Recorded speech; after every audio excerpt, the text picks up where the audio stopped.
Bonjour tout le monde et bienvenue sur la chaîne de culture ukrainienne où on est reparti encore aujourd'hui pour une interview.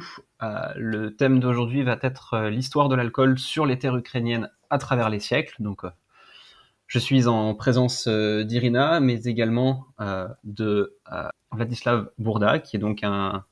Alors, il est docteur, c'est écrit candidate, c'est une erreur de traduction parce qu'en ukrainien ça se dit candidate, mais donc il est docteur en sciences historiques et également journaliste auprès de Chess News. Добрий день всім. Сьогодні у нас тема алкоголь на теренах українських земель. І наш гость сьогодні Владислав Бурда, кандидат історичних наук і журналіст Час News, так? Правильно говорю? Ось, дякуємо вам, Владе, що погодилися співпрацювати і зробити це відео, цю презентацію для нашого каналу і для французької аудиторії. On remercie Vlad pour qu'il est d'accord pour collaborer avec nous et faire cette vidéo pour les Français. Ми надаємо вам слово. Так, дуже вдячний за таку можливість так розповісти вам трохи своїх знань. Je vous remercie pour cette possibilité de vous présenter mes connaissances. Так, якщо розглядати історію споживання алкоголю на українських землях, одразу треба сказати, що вона цілком відповідає загальноєвропейським трендам. Quand on parle de l'histoire d'alcool sur les terres ukrainiennes, on va aussi parler de trend mondial, européen aussi. Як ми знаємо, з часів античності до нас дійшли різні згадки, записи про пишні банкети, так, в принципі, ситуація не змінилася і за 2 тисячоліття. Як і тоді, так і зараз люди в Європі люблять розслабитися за чаркою якогось алкогольного напою.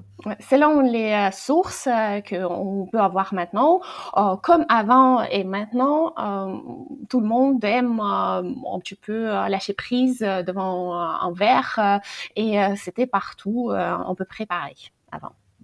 Так, якщо подивитися, наприклад, по сучасності, за даними Всесвітньої організації охорони здоров'я, то 8 із 10 країн за рівнем споживанням алкоголю, чистого алкоголю на душу населення припадає саме на Європу.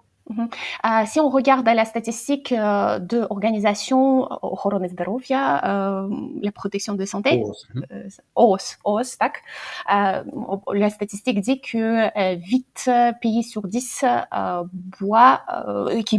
qui consomment le plus d'alcool, c'est les pays européens. Так, і в цьому рейтингу Україна займає 35-те місце з 39 країн Європи. Et l'Ukraine possède 35e place de ces pays d'Europe. Звісно, в цьому випадку треба зважати на структуру споживання різних видів алкоголю і наслідки, але про це ми поговоримо пізніше. Et bien sûr, il faut prendre en compte que c'est les différents types d'alcool, ce qu'on va aborder dans notre présentation, dans notre vidéo aujourd'hui. Якщо ж брати історію споживання різних алкогольних напоїв в Україні, то тут треба зразу зазначити, що з давніх часів Європа поділяється на 2 великі алкогольні регіони. Si on prend l'histoire d'alcool, il faut dire que l'Europe, dès l'ancien temps, est partagée à 2 parties de consommation d'alcool. Умовно, Південна Європа? Що ви маєте на увазі з давніх часів? Це мається на увазі античний період і середньовіччя. Антик і Моєн-Аж. Тобто на півдні Європи, в регіоні Середземномор'я, більше пили вино. Так. Кажіть. Au sud de l'Europe, on a consommé plus le vin. А в північних регіонах, де з кліматичних особливостей виноград дуже складно вирощувати, спочатку перевага була це або пиво, або мед, як алкогольний напій. Et au nord, bien évidemment, quand le climat n'a pas permis de cultiver beaucoup de vignes, on a consommé plus la bière, pivo et... Мед. Mед? Так, mед. Le miel, on va en parler plus tard. Parce que пояснити, що таке мед, ми трошки потім. Хоча я думаю, що має бути відповідник і в європейських мовах слова мед, тому що його ж пили не тільки у нас, Наприклад, там скандинавські саги, там теж популярне було мед і в різні германські народи. Je pense que on doit avoir le mot de cette boisson en français, med, parce qu'il était consommé aussi par les Européens. Alors, Moi, il j'ai y a trouvé un le miel. alcool de miel que je connais qui est le chouchen, mais c'est un peu une spécialité.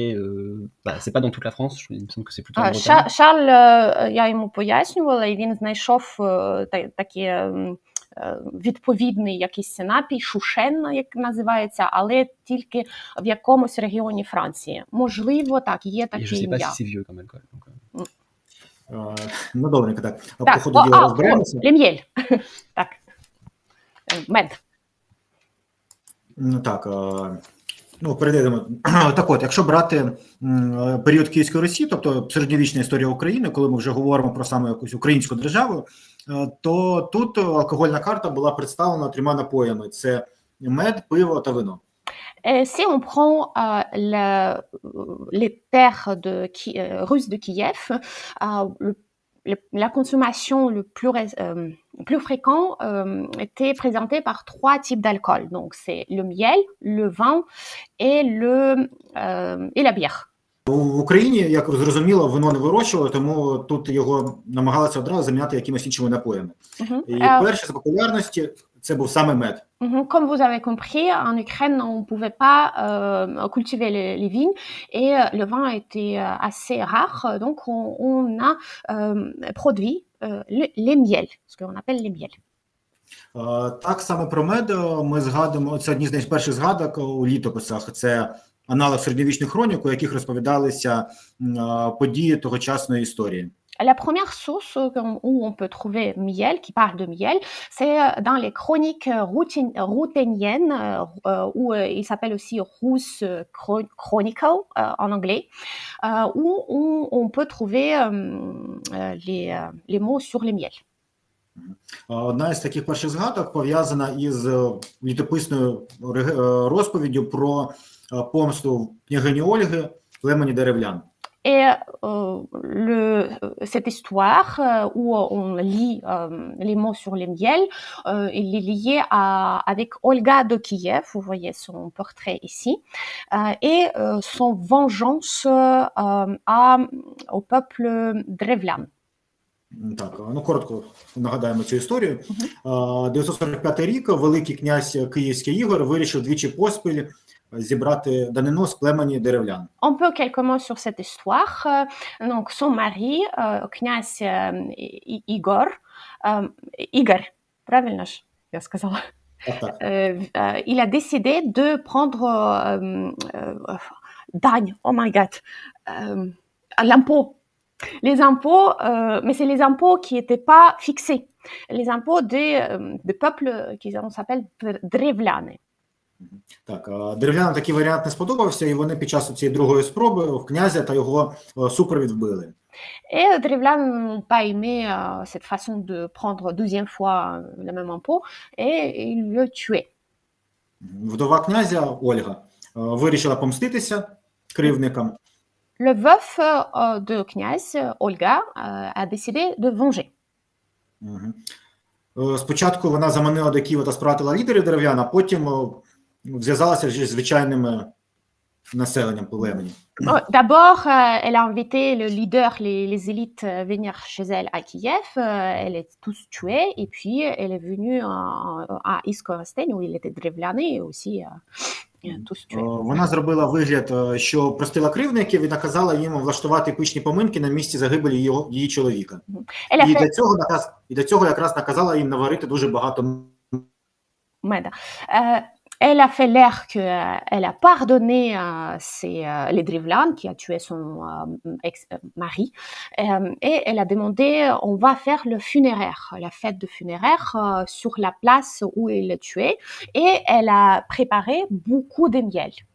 В намічений день древляни наварили мед за наказом княгині і прийшли на ці поминки. І за її результатом, як згадують літописці, вони всі повпивалися, і після цього княгиня наказала своїм воїнам вбити кривдників її чоловіка. Et donc, ce jour-là, les drevлян ont préparé beaucoup de miel, étaient très saouls, ils ont beaucoup consommé, Et puis, ils ont endormi, n'étaient pas capables de défendre. Et Olga a donné l'ordre les tous tuer. On est d'accord, c'est de l'alcool de miel qu'ils ont préparé.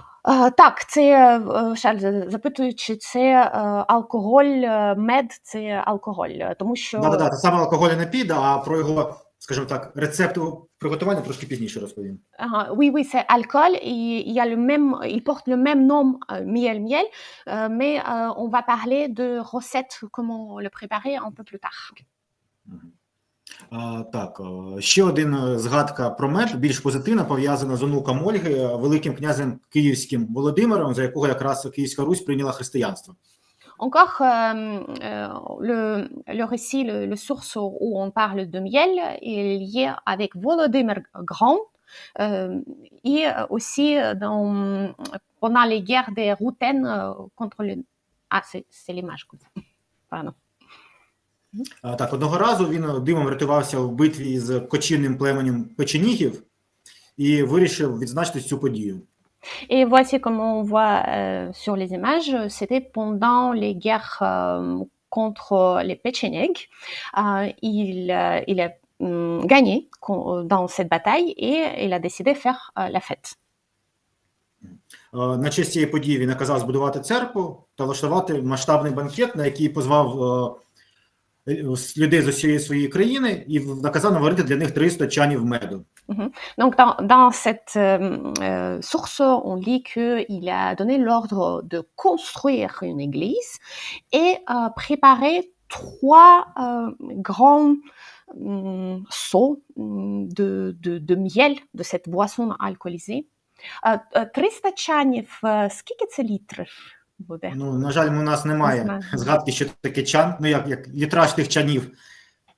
Je demandais combien de litres ça peut être. Malheureusement, on n'a pas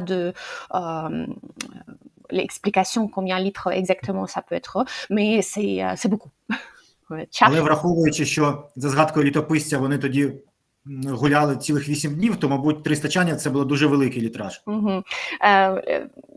Ce qui écrit cet récit, il souvient qu'ils ont fait cette fête pendant 8 jours, donc probablement c'était assez bien.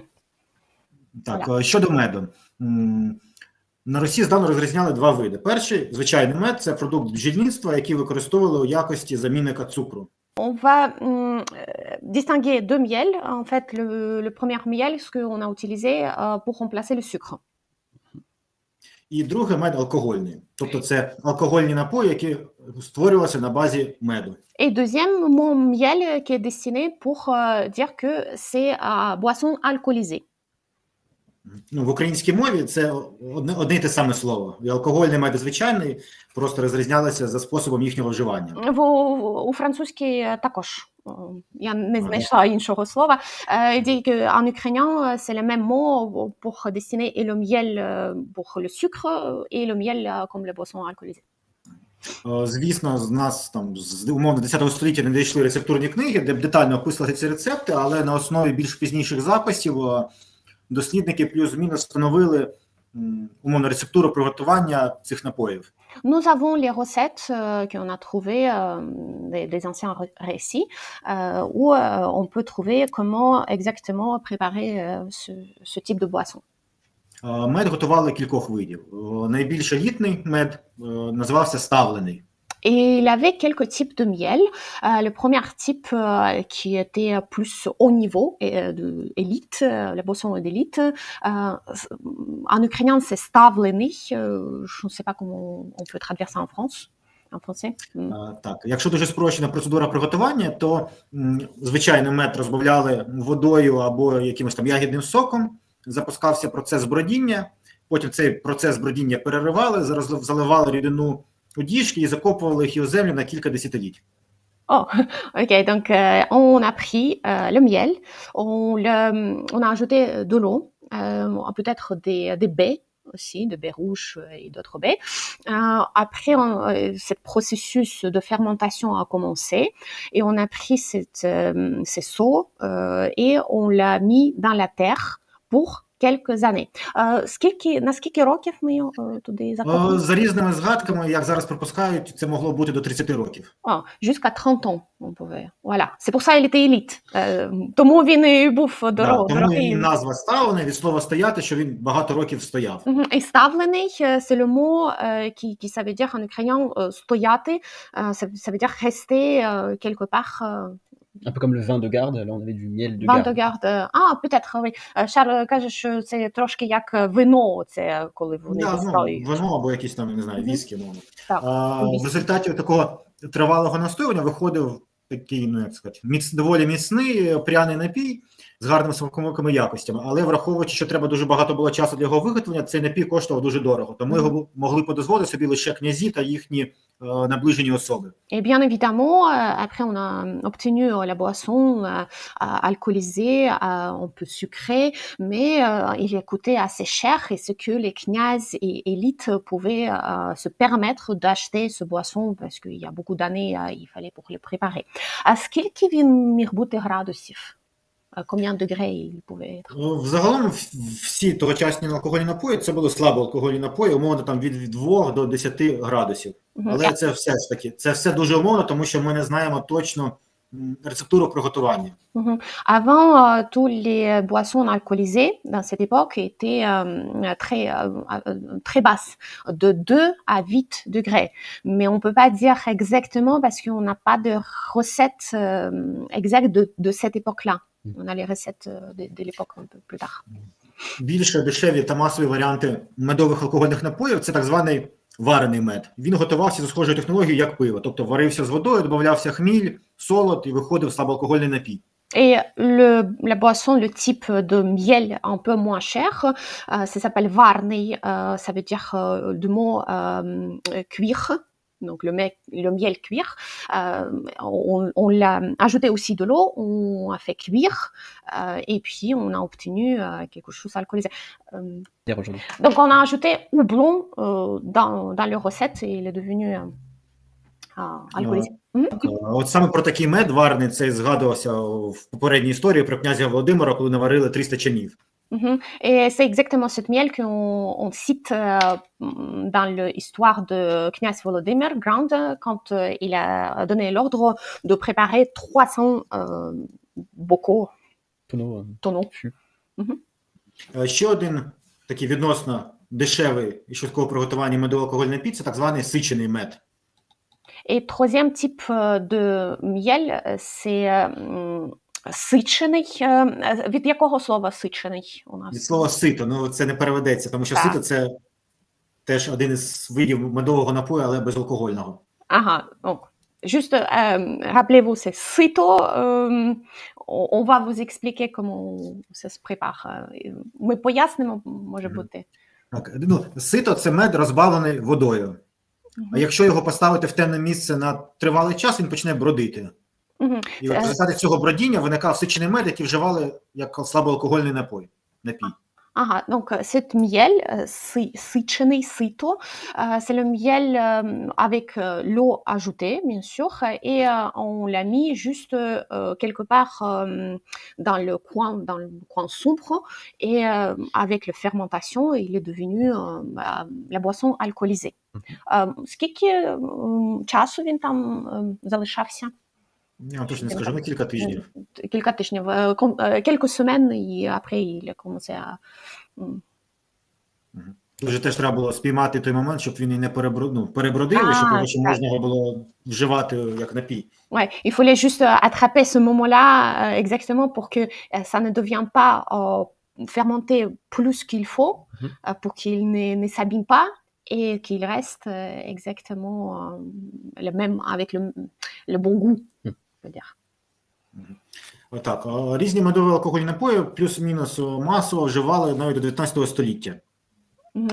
Différents boissons alcoolisées, on a consommé jusqu'à 19e siècle. Par rapport les boissons, les miels, on l'a bu jusqu'à 19e siècle. Але з часом мед почав втрачати свою популярність. Десь 17-18 століття шляхта, а потім козацька старшина, це верхівка козаків, переходять на вина, як більш елітний напій. Et petit à petit, le miel a perdu l'intérêt auprès des gens et notamment chez les Cosaques. Les Cosaques, ils ont commencé à consommer plutôt le vin.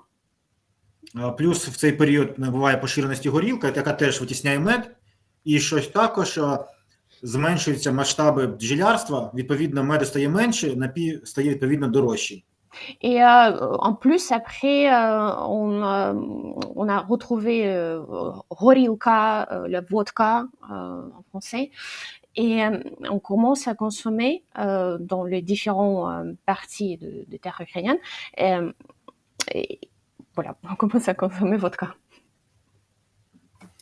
Так, другий за популярністю алкогольний напій з давніх часів, ну, в давні часи, так, і до нового часу, це пиво. Le deuxième top de boissons alcoolisées, c'est les bières sur les terres ukrainiennes. Одна із перших згадок про нього – це «Руська правда». Це перший звіт законів Київської Русі, підготовлений за часів князя Ярослава Мудрого в X столітті.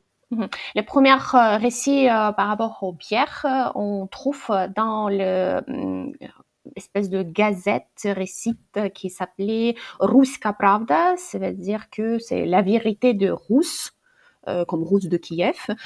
C'est Yaroslav le Sage, on peut voir sur l'image, qui a édité ce journal. Це була як газета, Руська правда. Це як звіт законів, як кодекс законів. Звіт законів, c'était comme espèce de loi. І там було прописано, що один із видів сплати натурального податку, що його можна було сплачувати відрами з пивом. Et dans cette récit de loi, il écrit que vous pouvez payer votre impôt par les bières. Stylé. Voilà. Ну, в той час гроші не було такого великого обігу, і основне було це натуральні податки, коли сплачувалися різними продуктами або товарами. En ce moment-là, on n'avait pas assez de métal pour produire les monnaies et on pouvait payer par la nature, donc par les produits alimentaires et notamment les bières. Petite question. Je vois qu'il y a de la bière et qu'ils avaient déjà du houblon à l'époque. Est-ce qu'ils avaient commencé à houblonner la bière dès cette période-là? Питання, чи ми додавали в той час хмель в пиво? Так? Ну, знову ж таки, точних рецептів немає, але припускають, що так. On n'a pas, encore une fois, on n'a pas des recettes exactes, mais il y a des opinions que oui, on avait. Традиційно в українських землях пиво варили з ячменю, солоду та хмелю. Là, traditionnellement, on a fait la bière avec houblon, l'orge et malt. Ще один, так, закінчимо цю тріаду алкогольну давню, вино. Його теж тут знали дуже давно, але вино тривалий час не було масово поширеним. Et la troisième boisson, top 3, c'était les vins. Sur les terres ukrainiennes, il n'était pas très réputé, on peut propagé. Тут, знову ж таки, відіграли роль кліматичні особливості. Зараз основні виноробні регіони – це Крим та південні області України. C'est ce qu'on a parlé que selon les conditions climatiques, on ne pouvait pas avoir les vignes et les régions le plus où on a produit plus de vin, c'est la région de Crimée qu'on voit sur la carte et la région de Moldavie. Але великі виноградники там почали з'являтися в 19 столітті. А до того масово не вирощувалися. Mais les grands vignes ont commencé à être là-bas à partir du 19e siècle. Avant, il n'y avait pas cette production à large terme. На півдні Криму вино виробляли і раніше, але треба зважати, що тоді Південний Крим входив до складу інших держав. Візантія, Генуя, потім Османська імперія. Bien évidemment, les vins, on pouvait produire en Crimée avant du 19e siècle, mais ce n'était pas Ukraine en ce moment-là. Encore, c'était l'Empire byzantin. Відповідно, кримське вино теж було імпортним, і це теж впливало на його ціну. Et bien évidemment, les vins étaient étrangers, ce qui a fait l'impact sur son prix. На іншій частині України вино починає, свої виноградники починають з'являтися в 10 столітті при монастирях з приходом християнства. Donc plus au nord, en fait, hein, sur les terres plus au nord, pas au sud des terres ukrainiennes, les premières vignes ont commencé à récolter, cultiver à partir du 19e siècle. Воно робили, невеликі виноградники існували при монастирях, але це було дуже невелике виробництво для ритуальних потреб. On avait bien sûr les petits vignes auprès de monastères, mais c'était juste pour les consommations rituelles auprès de monastères. Здебільшого воно привозили за кордону, це було імпортно, відповідно дороге, тому його могли вживати спочатку, наприклад, там князі, потім це шляхта і козацька старшина. Et les vins plutôt étaient amenés de l'étranger et c'était pour les kniazes, pour élites, гетьмани, так? Козацька старшина, гетьман – це один із козацької старшини. Козацька старшина, les cosaques, élite de cosaques. Наприклад, ми знаємо, що в добу Гетьманщини, тобто козаччини, особливо цінувалися угорські, волоські, молдавські, рейнські вина.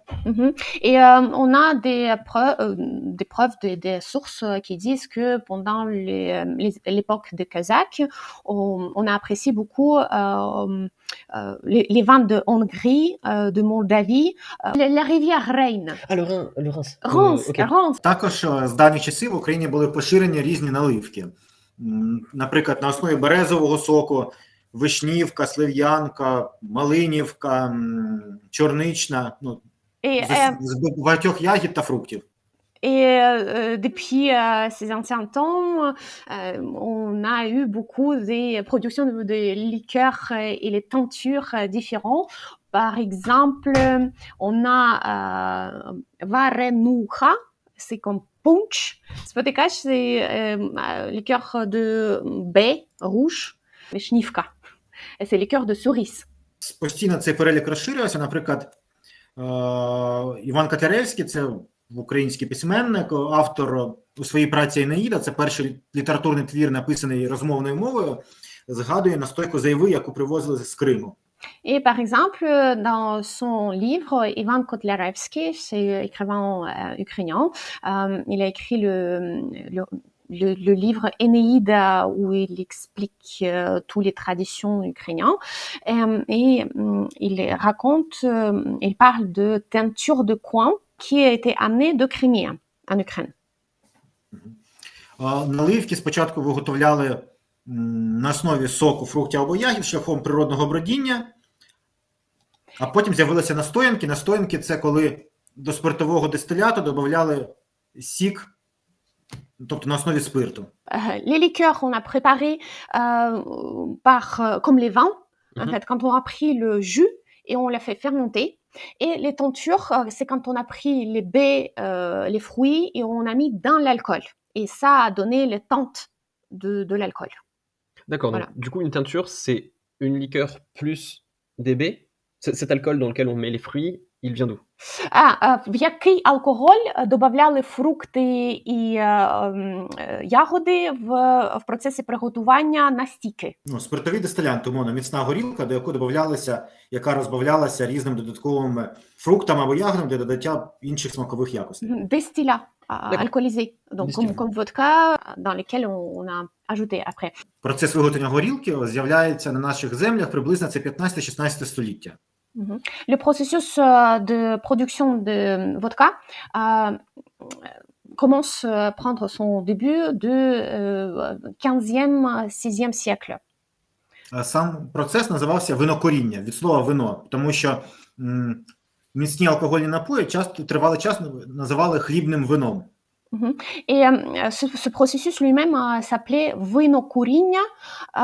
On a utilisé le mot vin dans ce processus parce que un des types de production de vodka, type de vodka, appelé le vin du pain.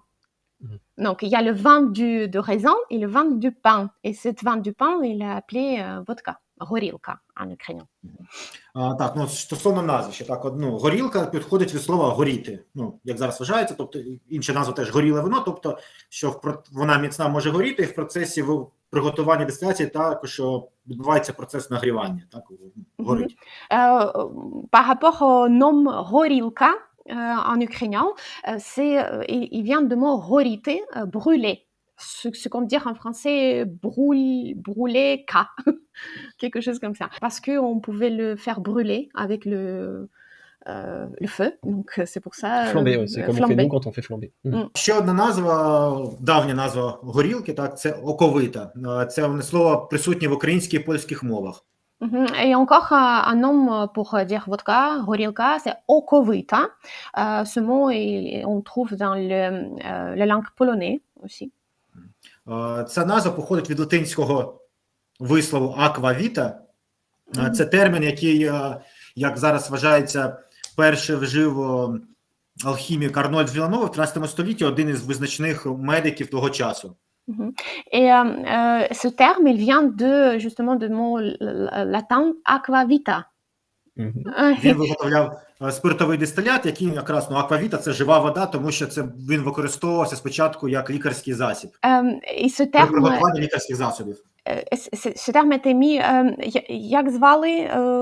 Арнольд з Віланови. Arnold Villanove, qui a mis en utiliser ce terme aquavita parce que c'est comme l'eau vivante, parce que à la base cet destillat d'alcool on a utilisé beaucoup dans la médecine et on a considéré que c'est pour guérir, donc c'est pour ça aquavita. Donc là je ferai le rapprochement avec l'eau de vie. En français on a ça quand on distille beaucoup certains fruits, on appelle ça de l'eau de vie et c'était classique de faire le lien avec la médecine aussi.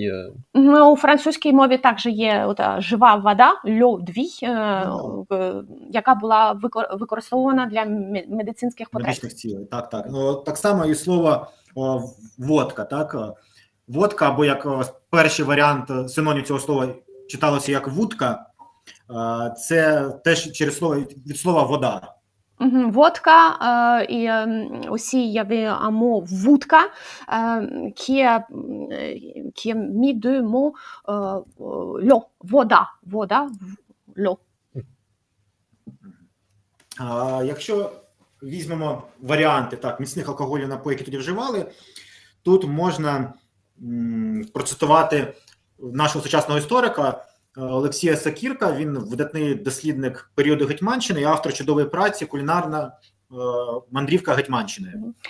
Donc, si on parle de ces boissons alcoolisées comme vodka, on peut citer Oleksiy Sokyrko, c'est un historien et il a écrit un très bon récit, un voyage culinaire dans le Hetmanat. Je ne suis pas sûre qu'il y a la traduction en français. Probablement, vous pouvez le trouver en anglais. Et encore une fois, on vous invite pour nous aider à traduire des livres et participer à la traduction pour propager l'histoire ukrainienne. Так от він розповідає, що тогочасна горілка – це дистилят зернових першої перегонки, який був невеликої міцності, десь 25-30 градусів. Donc, ce que vous pouvez lire sur écran, ce qu'il explique, c'est un distillat du grain ou du malt qui a fait 25 à 30 degrés. Якщо в результаті подвійної, потрійної перегонки отримали більш міцний дистилят до 60-70 градусів, які якраз спершу називали цією вудкою або водкою. Si on fait distiller 2 fois et plus, on a obtenu quelque chose plus fort et ce qu'on a appelé vodka. Цей напій вже просто так не пили, його використовували для приготування оцих настоянок, про які ми зараз з вами говорили. Тобто розбавляли фруктовими сиропами, соками, додавали різні трави, настоювали в діжках і виходив різні настоянки.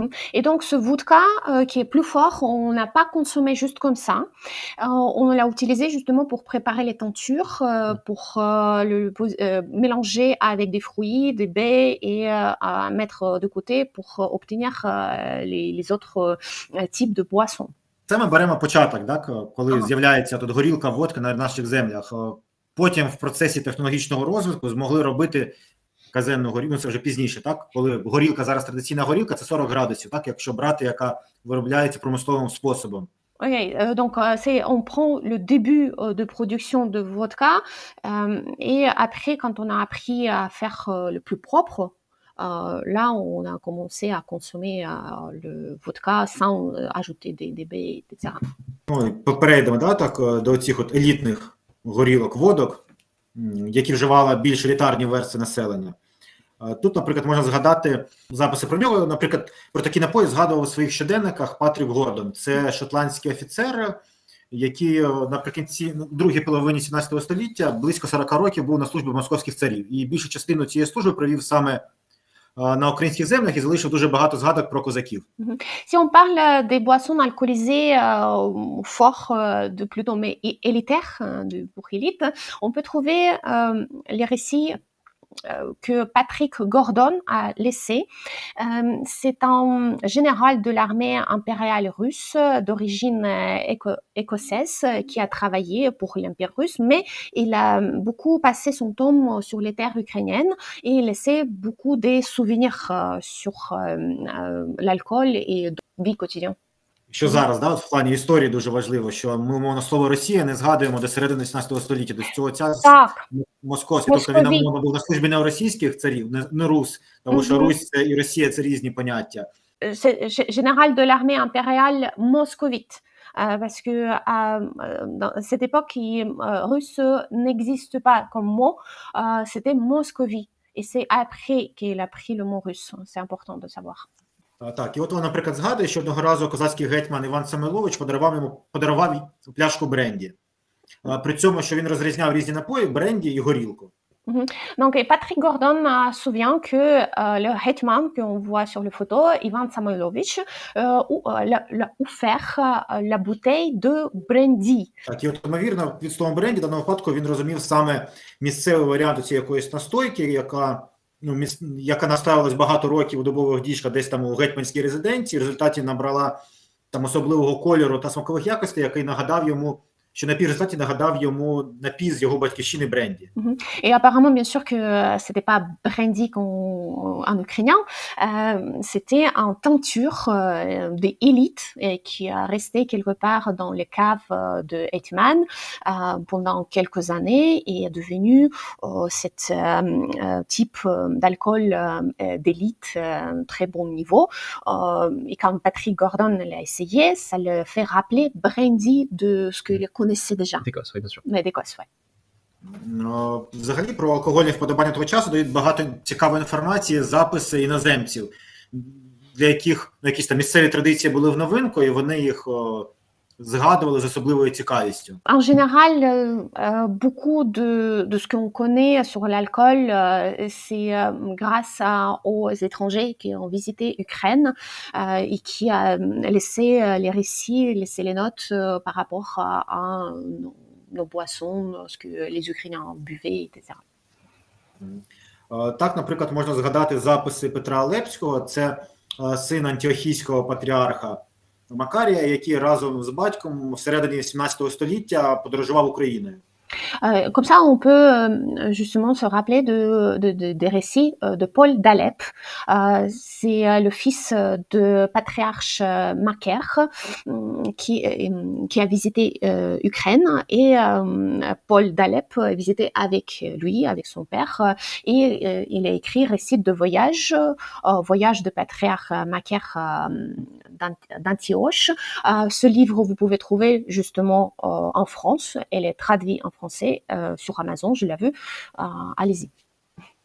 Так от, він, наприклад, згадує, що коли відвідував місцеві монастирі, то їм спочатку подавали мед, потім пиво, а потім місцеве червоне вино. Il se rappelle, quand il a visité des monastères ukrainiens, d'abord, il a bu le miel. Donc, il a présenté d'abord le miel, les miels, après les bières et après le vin. А от потім, наприклад, він згадує, що коли прибув у землю козаків, то вина там немає. Натомість він там скуштував вперше у житті вишнівку. Він її описував як густий вишневий сік, який мав приємний смак і благородний аромат. Et quand il a visité les terres de Cosaques, il dit qu'il n'avait pas le vin. Ben, on sait pourquoi, c'était cher. Par contre, la première fois, il a goûté là-bas Veshnivka, cette liqueur de cerise. Il a décrit cette liqueur de cerise comme le jus de cerise qui était très épais et on a bu comme le vin. Згадує Петро Олевський і про горілку. Наприклад, її пили, коли він був на банкеті у гетьмана Богдана Хмельницького. Il se rappelle de Hetman Khmelnytsky, qu'il a invité aux fêtes et qui le présentait Horilka, justement, dans le coupe en argent, et il le but avec le scoop pour boisson que vous pouvez voir sur l'image ici. Une petite coupelle, mais avec un manche. Ouais, le coupelle avec les manches. От ви, наприклад, згадували, що горілку вони пили з такої великої срібної чаші, з якої набирали горілку спеціальними ковшиками. При цьому цікава практика вживання алкоголю. Олевський згадує, що гетьман їм пропонував пити, але не примушував. Et justement, il se rappelle de cette pratique de accueillir ses invités que Hetman a proposé boire, mais il n'est pas obligé à boire. Потім, коли Петро Олевський разом з батьком-патріархом вже прибув до Московщини, то там практика була інша. Він згадує, що коли їх приймав один з місцевих воєвод, це аналог, не знаю, губернатора. Et il se rappelle quand il est venu à Moscovie, justement, c'était un peu différent. Un de gouverneur, de maire d'un ville qu'il a accueilli, il a fait aussi les fêtes pour eux. Так от, і цей воєвода їх прямо примушував, і патріарха, його супровід прямо примушував пити, і в результаті ця делегація, вона тільки була з дороги і навіть не снідала, як згадує Олевський, вони напилися так, що їм стало погано. Et donc cette mère moscovite est vraiment obligée de tout le monde boire et leur troupe est venue juste après la route, il n'avait pas mangé bien comme il faut, et donc après dans ses souvenirs il a écrit qu'on était tellement saoul qu'on pouvait plus, on est tombé malade. Треба ще окремо зупинитися не тільки на традиціях, а на сприйнятті вживання алкоголю його сучасниками, тому що воно відрізнялося від того, як ми це розуміємо зараз. Aussi, on doit parler de comment on a vu cette pratique de consommer alcool en ce moment-là, à cette époque, parce que c'était différent que comme on le voit maintenant. По-перше, треба зазначити, що на українських землях здавна існувало розуміння як доброго, так і надмірного споживання алкоголю. Depuis de cette époque, sur les terres ukrainiennes, on a toujours eu l'idée de boire trop et boire normalement, en fait, modestement.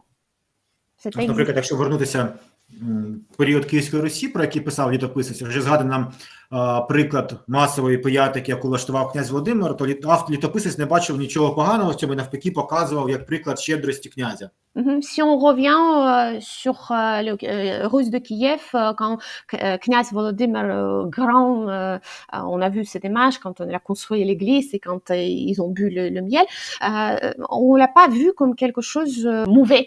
On l'a vu comme la fête qu'on fait autour d'un événement important, et on boit et c'est normal. Також при цьому в літописах можна зустріти випадки засудження поганого пиття. Так? Наприклад, коли приклад, перед важливою битвою солдати десь напилися алкоголю, меду чи пива і в результаті програли битву.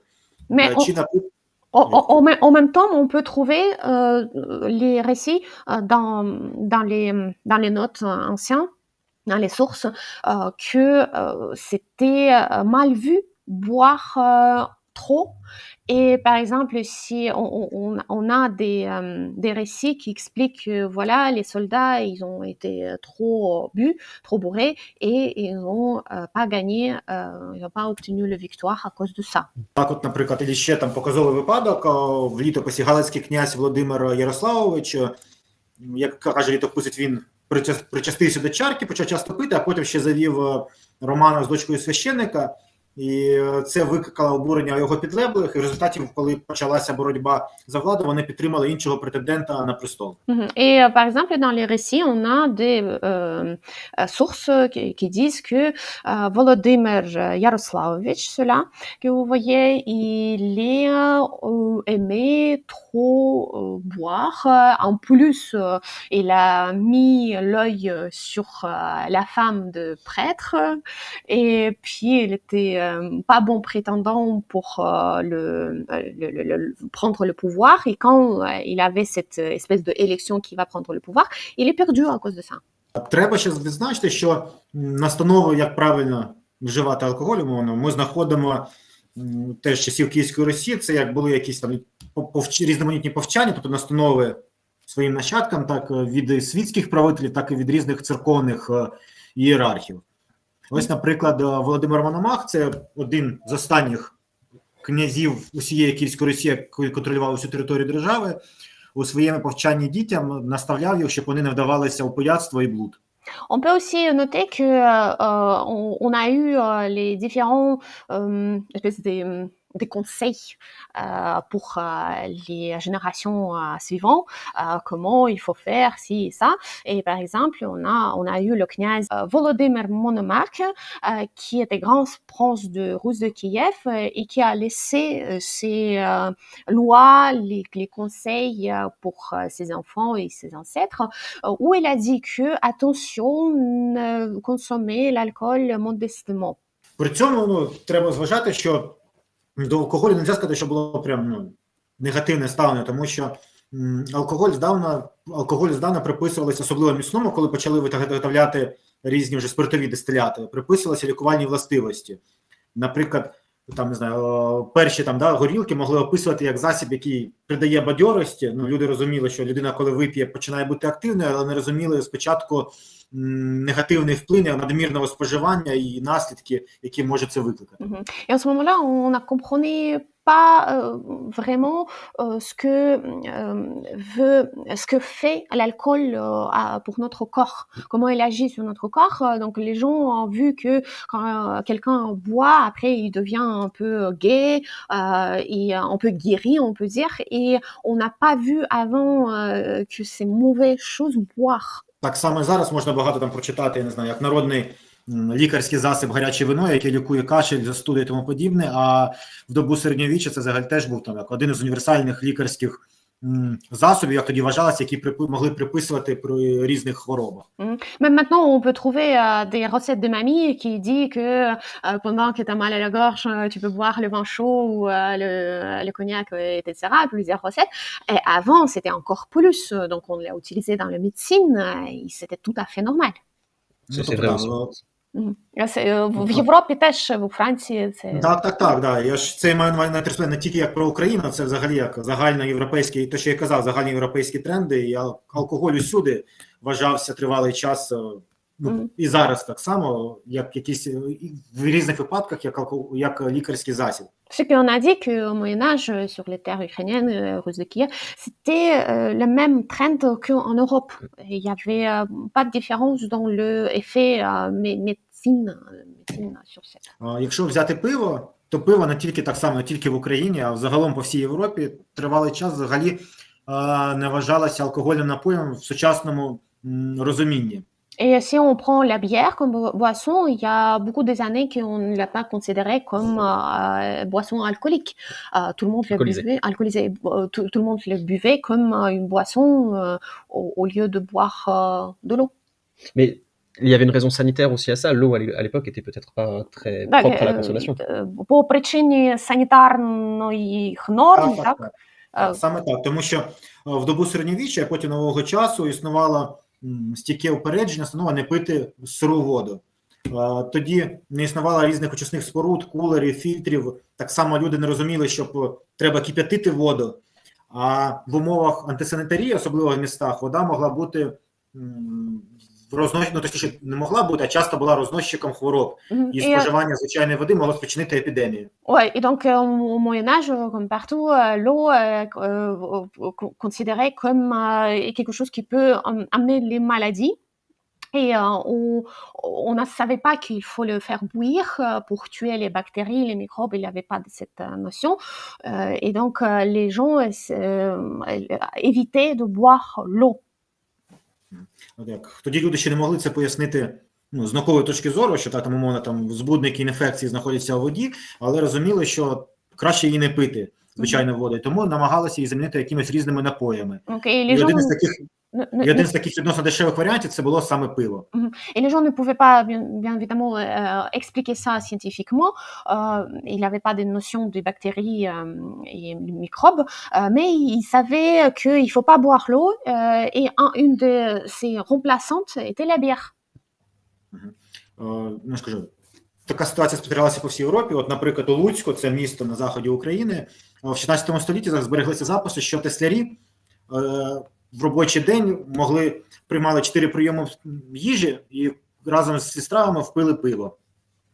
Et comme c'était partout, il y avait même histoire que il y a les récits qui disent que à Lutsk, il y avait les ouvriers qui pendant le manger, ils devaient manger 4 types de repas et puis prendre les bières. Normal. Так само там величезні там пиво у величезних кількостях або слабке вино, дешеве вино, постійно були в обозах усіх великих армій того часу, тому що солдати у походах намагалися не пити вино, не пити звичайну воду, а пити напій, який їх убереже від епідемії. Oui, et bien évidemment, les soldats dans l'armée, ils ont compris que c'est dangereux de boire l'eau. Ils voulaient préserver sa santé. Ils ont bu plutôt le vin, les bières. Et du coup, on était sur des vins, par exemple, qui étaient beaucoup moins alcoolisés qu'aujourd'hui. Чи говоримо ми про вино, яке вони пили замість води, як щось, ну, з дуже маленьким градусом алкоголю? Так, це розбавлене вино, якесь дуже слабоалкогольне, або розбавлене вино, якесь дешеве вино. Звичайно, це не якісь літні вина, і це теж в залежності від регіону. В Україні дешеве вино не возили з собою в бочках, а умовно там в обозі французької армії чи там якоїсь італійської держави, да, це могло бути. Oui, oui, bien sûr, on parle du vin qui avec l'eau, ajouter de l'eau, il était très très faible. Et si on parle d'Ukraine, il n'y avait pas beaucoup de vin, on a privilégié les bières. Mais si on parle de France, Italie, de l'armée, on a eu la possibilité de boire cet vin pas cher au lieu de l'eau.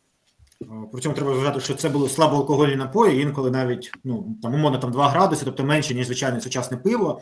І відповідна культура споживання було. Якщо зараз у нас пиво це вперше, там, я не знаю, зібратися в компанію друзів, да, там подивитися футбол чи випити пару бокалів пива, там умовно, так, то це не означало, що це був як замінник води, тобто там їж кашу і запиваючи пиво, це не була ціленаправлене споживання алкоголю, а просто як замінник води.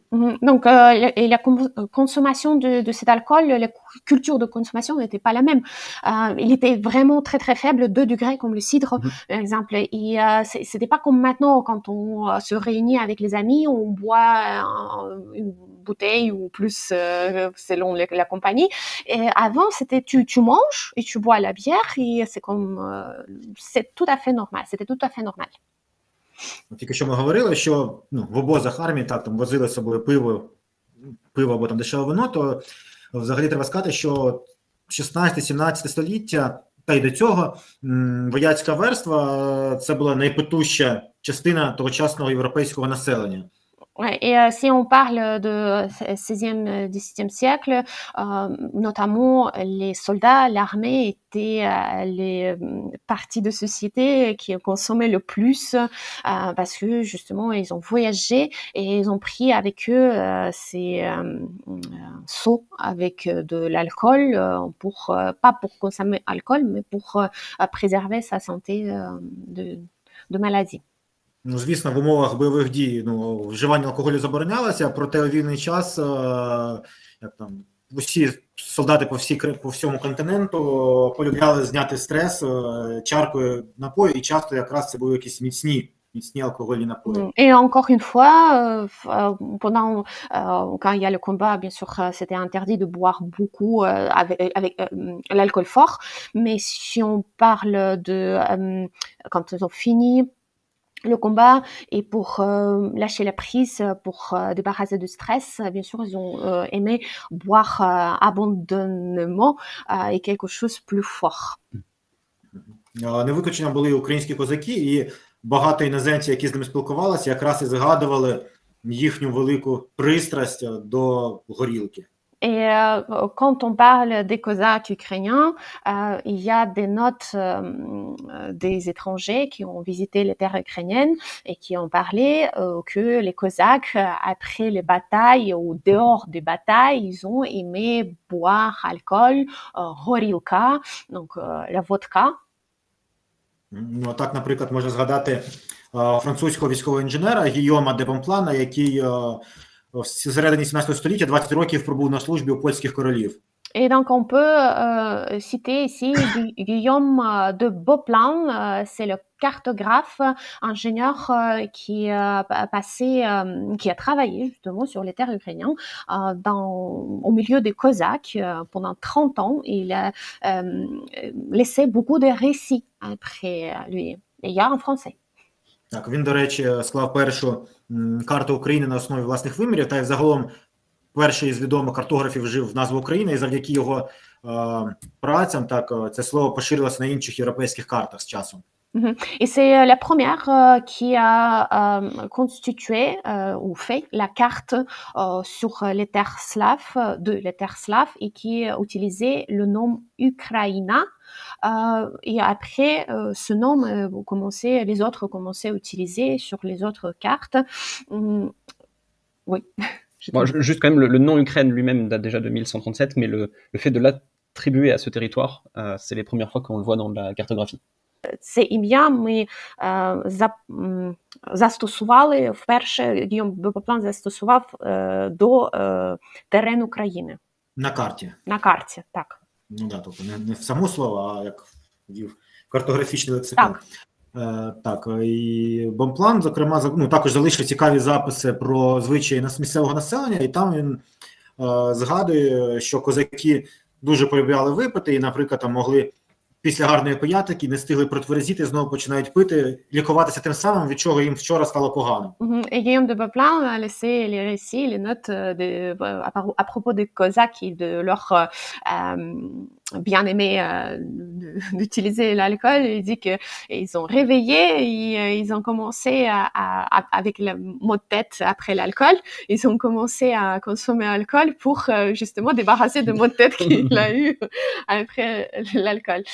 Це дивно, я не знайшла портрета Гійома де Боплана, нема, як він виглядає.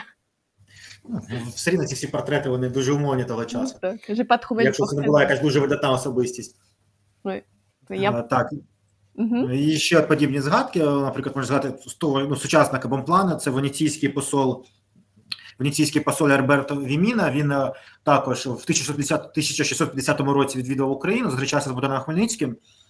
І ось він пише, що козаків зазвичай за способом життя можна порівняти із спартанцями, можна було би порівняти зі спартанцями, але цього не можна робити, тому що на відміну спартанців у них не в почесті тверезість. Alberto Vimino, qui aussi a laissé les notes à propos des Cosaques, et il a dit que on pourrait comparer les Cosaques avec les Sparta, les soldats de Sparta, mais on ne peut pas, parce que parmi les soldats de Sparta, on avait les disciplines sans alcool.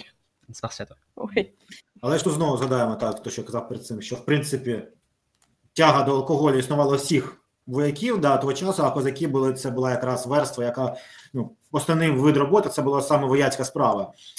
По-друге, всі ті самі іноземці, які згадуємо, вони хоч відзначали тягу козаків до гарних вечірок, до гарних пияток, так, вони всі згадували, що це їм не заважало гарно виконувати свою основну роботу, тобто займатися бойовими діями. On va quand même préciser que le façon et cette bien-aimée vers l'alcool, pratique consommée d'alcool existait partout en Europe, pas juste parmi les Cosaques, mais dans les autres pays. Mais ce que il faut noter que ça n'a pas empêché les Cosaques à bien faire leur travail.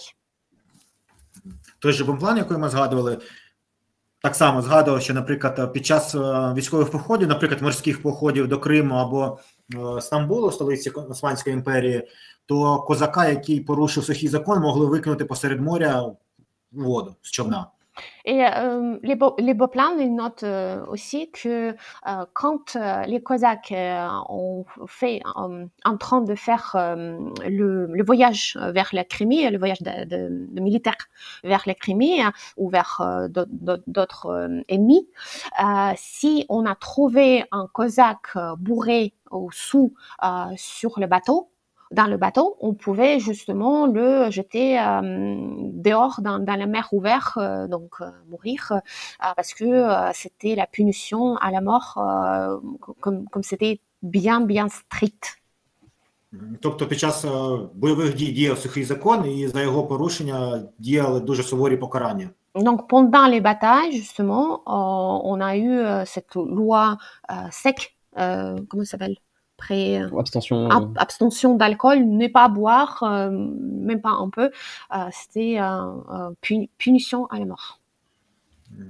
Так само і Віміна, да, який ми згадували, венеційський посол, згадував, що у гетьмана Богдана Хмельницького були дуже гучні банкети, і гетьман інколи міг надмірно випити, але це ніколи не заважало йому займатися всіми справами, він завжди гарно виконував і військові, адміністративні обов'язки, і алкоголь ніяк не впливав на його роботу. Et donc, ce qu'on a déjà dit par rapport au consulat vénézuélien Vimine, qui a dit que quand il était chez Hetman Khmelnytsky, et Hetman pouvait boire assez abondamment, mais ça ne l'a jamais empêché de effectuer ses affaires, ce qu'il devait faire pour son travail, pour son pays, et rendre compte en fait de ce qu'il devait faire. Тобто споживання навіть велике алкоголю, якщо це було разово, це ніколи не засуджувалося, і було, в принципі, розглядалося як цілком нормальне явище. А вже якщо це входило в стадію умовного алкоголізму, таке, звісно, викликало осуд, усілякі засудження, і такі люди зневажалися. Donc, à cette époque, c'était normal de boire pendant les fêtes, ponctuellement, même si beaucoup, mais quand c'était comme alcoolisme, devenu alcoolisme, c'était bien puni, et même la société l'a très mal vu. Mais du coup, il y avait un concept d'alcoolisme avec l'addiction? Алкоголізм comme залежність. Тобто, коли це, планомірне, постійне вживання алкоголю, коли людина залежна від алкоголю, і це впливає на її здібності. Régulier і abandonnement. В принципі, такі, скажімо, що ця ситуація була притаманна для всієї тогочасної Європи, і так само існували пишні банкети при усіх в королівських дворах, в середовищі знаті, і це був загально поширений європейський тренд протягом багатьох століть. І, в принципі, так, в різні часи могло бути ставлення змінюватися, але в цілому картина була одна й та сама. Et on voit bien que pendant toutes les époques, on a bu le cours des rois, dans les fêtes royales et dans les fêtes des élites, on a toujours bu, consommé de l'alcool, et c'était quelque chose de normal partout, bien réputé. Так само, якщо ми будемо говорити не вже про козаків, еліту і різні елітні верстви населення, звичайне селянство, там так само здавна існувало розуміння доброго і надмірного пиття. І про це, наприклад, якщо брати вже 19 століття, час, з яких до нас дійшло багато записів етнографів, які детально записували народну творчість і звички місцевого населення, це нам дає багато цікавої інформації. Et bien sûr que quand on doit parler de le peuple comme paysans et les peuples qui ont travailleurs, ils ont aussi bu, consommé partout, moi plus, et on a eu des récits des différents historiens qui ont laissé les sources où on peut lire ça. Так, наприклад, тогочасний етнограф Микола Сумцов згадував, в нього дуже багато є збірок пияцьких пісень і різних робіт на ці теми. От він, наприклад, згадує, що алкоголь був невід'ємною частиною усіх тогочасних подій, які траплялися у житті селянина. Par exemple, on a le ethnographe folkloriste historien qui est Mykola Sumtsov, que vous pouvez voir ici sur la photo, qui note que boire, c'était quelque chose qui était incrusté dans la tradition de peuple. Vous pouvez... Наприклад, він записав, так, що там при народженні дитини люди, батьки, там, дійсно знайомі, пили, щоб дитина гарно росла. На весіллях пили, щоб там у людей, у молодят було кохання.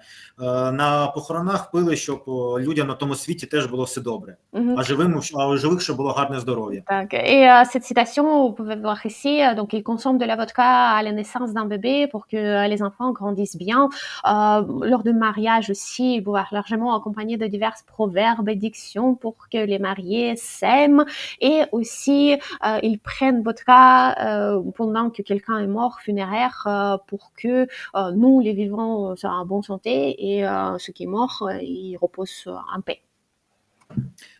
Без алкоголю так само не укладалося жодної важливої угоди, тому що спільне споживання їжі та вживання м'ясних напоїв, це якби нібито скріплювало якісь домовленості і мало теж такий як свого роду важливий ритуал. Et sur les terres ukrainiennes, bien évidemment, aucun contrat a été conclu sans boire un verre ensemble. Ça considérait que ça va permettre d'être plus à unisson, plus... De sceller le contrat. Oui, réunir le contrat. Так само нікуди не ділиться стара звичка робити лікарські засоби на основі там алкоголю, на основі горілки робили різні цілющі настоянки, настоювали гриби, якісь там кору дерев, ягоди, фрукти і тому подібне, і все це відігравало важливу роль у народній медицині. Eh bien, évidemment, encore une fois, on peut répéter que l'alcool, notamment les tentures qui étaient produites à l'aide de baies, les différents champignons aussi, et utilisés dans le médecine de cette époque pour guérir les gens et dans les médicaments aussi eux-mêmes. Тобто суспільна думка не бачила нічого поганого у споживанні алкоголю, але це стосувалося лише помірного споживання. Якщо людина починала зловживати, то це вже було зовсім інше ставлення. Donc, et bien évidemment, on voit que la société a vu la consommation d'alcool comme quelque chose de normal, sauf si ça... Ça empêche le bon travail, le bon fonctionnement. Non, sorti de limite est devenu obsession d'alcoolisme, justement, et d'empêcher de travailler. Et là, c'était bien puni et mal vu dans la société. Як наслідок цього там з'явилася велика кількість зневажливих приказок для описання пияти, да, наприклад, там п'яний як квач, п'яний як ніч, людина чорна п'є чи оре носом, тобто там напивається і постійно падає і валяється на землі. Et en langue ukrainienne, par exemple, on a beaucoup des proverbes qui dit le bourré comme la nuit, le bourré comme kvach, ça se traduit pas kvach, quelqu'un qui est mal vu, qui est tombé par terre et qui roule. Donc ça se voit, on voit que vraiment la société est punie quelqu'un qui a bu pas modestement. У крайніх випадках, якщо це зловживання алкоголем призводило до якихось уже, скажімо так, порушень, то це могли бути, людину могли ув'язнити, покарати штрафом чи, наприклад, позбавити права голосу на сільських зборах. Donc si on a vu que quelqu'un a bu trop, on pouvait même le punir par l'amende, une amende, où il est le cesser de droit de voter. При цьому треба, ну, при тому головну роль грав суспільний, саме суспільний осуд. Тут треба зважати, що тогочасний селянин міг все життя прожити і за межами свого села там максимум відвідати сусідні містечка за якимись важливими справами. Тобто він не подорожував, все життя проводив в одному місці. І думка громади мала дуже важливе значення. Et c'est important de noter que comme un paysan est vécu dans un même village toute sa vie, il pouvait rester là-bas et jamais sortir, l'opinion de société de ces villageois a eu extrêmement importance. L'importance, ici, il a bu en trop, il était puni par la société, elle avait impact sur sa vie. І якщо там людина підірвала свій авторитет, повернути його було дуже важко, а там з невдахою алкоголіком ніхто не захоче мати справ, і це дуже ускладнить життя. Et si une personne a pourri, on peut dire, son autorité, après, pour le restaurer, il n'avait pas facile. Et bien évidemment, on voulait pas faire des affaires avec quelqu'un qui a autorité mal vu. Oui, qui a sapé sa fiabilité avec l'alcool. Oui, voilà. Ну, в принципі, така плюс-мінус ситуація зберігалася до другої половини 19 століття, а потім вже відбуваються трохи інші зміни, які були пов'язані із політикою уряду, тогочасного російського, в алкогольній сфері, але про це, я думаю, ми з вами вже поговоримо наступного разу. Donc, ce principe de voir l'alcool et consommer l'alcool, il est valable jusqu'à 19e, 20e siècle, jusqu'à quand les moscovites commençaient à occuper les terres ukrainiennes. Mais ça, on va préparer la deuxième vidéo où on va parler justement précisément de cette époque et de clichés, notamment pourquoi dans le monde entier maintenant les Ukrainiens vus, les gens de l'Est vus comme consommateurs d'alcool très forts. На цьому закінчимо нашу першу частину vidéo. On va finir cette première partie de la vidéo. On remercie abondamment notre invité Владислав. Ми дуже дякуємо вам, Владислав, що погодились на цю пригоду з нами і приготуємо другу частину. Може, так, я вам даю слово закінчити це відео. Да, дякую за запрошення, теж було цікаво поговорити. Сподіваюся, що інформація буде корисною і цікавою. Je vous remercie pour l'invitation et j'espère que cette information aussi sera utile et intéressante.